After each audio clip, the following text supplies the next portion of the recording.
like to do one more for you.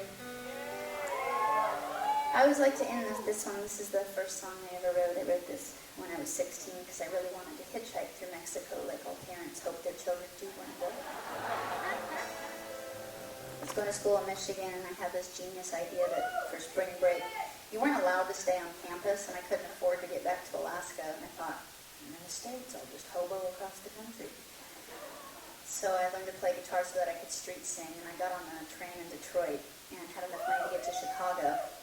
And I got off there and I started street singing. I only knew 4 chords. I knew A minor, C, G, and D in that order. If I went out of order, I got messed up.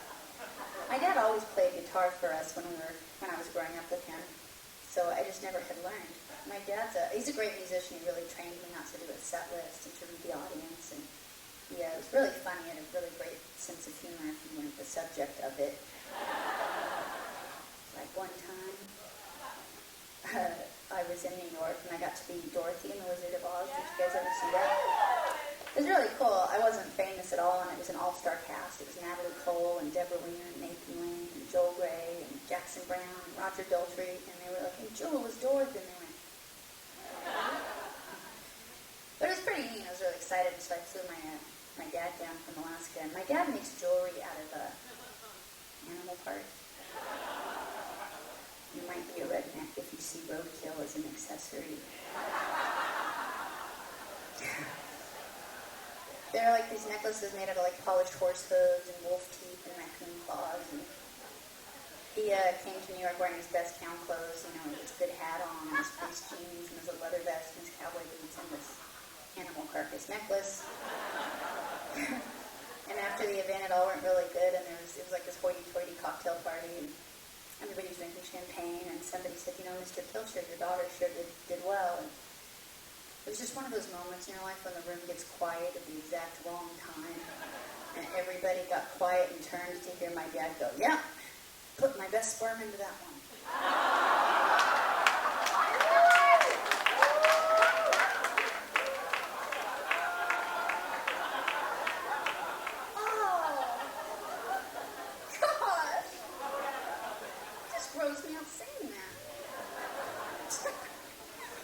Anyway, went 4 chords, got off in Chicago.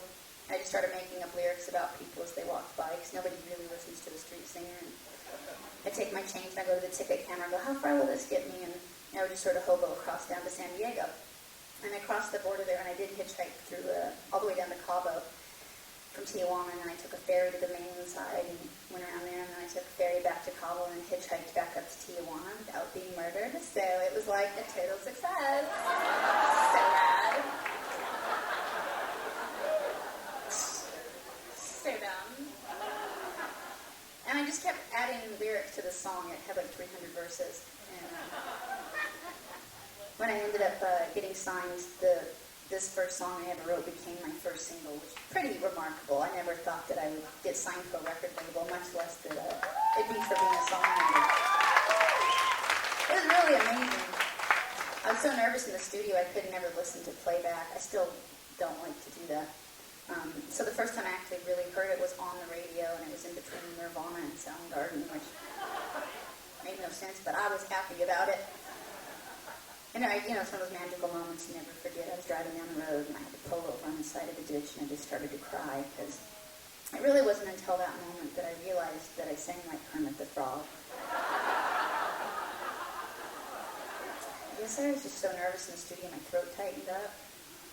And I was like, "Who will save you for?" You guys are laughing because you know what I'm talking about. You guys have to go back and listen to that record. I've ruined it now for you as I have ruined it for myself. Who will save you for? So embarrassing, golly. But it ended up being embarrassing all the way to the bank. So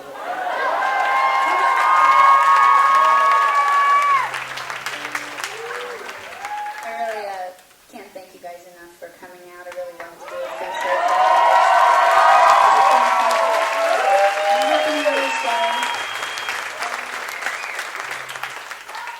statistically, my life has exceeded the average. my life shouldn't have worked out this great. I should be in a ditch somewhere many times over. I can't believe I'm going to get up. My life's just turned out a lot better than I thought it ever would.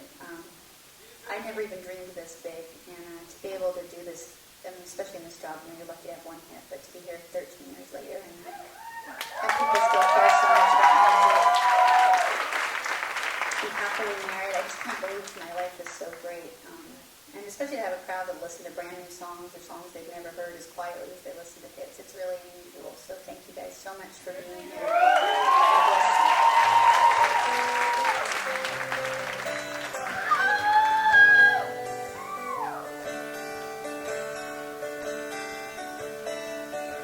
You live in a life story on TV. They say they're better than you and you agree. She says holding my clothes from behind those cold brick walls. Just coming more. There's nothing. Another bird ran out the hard down south phrase. You wish him a well for your health. Don't go that hell. Well, another doctor's bill, a lawyer's bill, another cute cheap thrill. You know you love them if you put on your will. But who is saying your soul? When it comes to the flowers, no, save your soul. After all those lies, it's so boring. Who will save your soul if you won't save your life?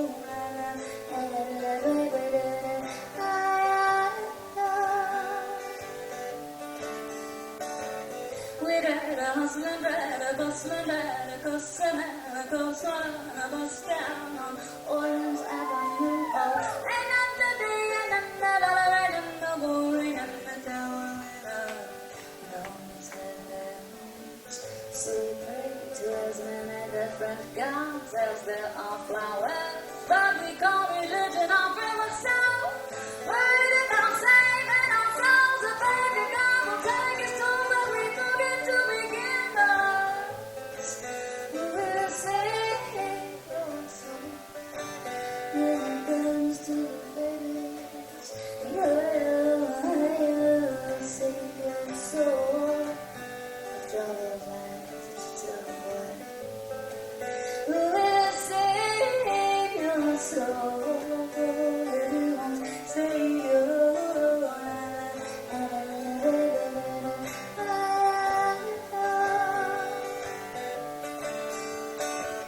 Now some will walk, and some will talk, and some will stalk in a queue. Got social security, but that will not pay bills.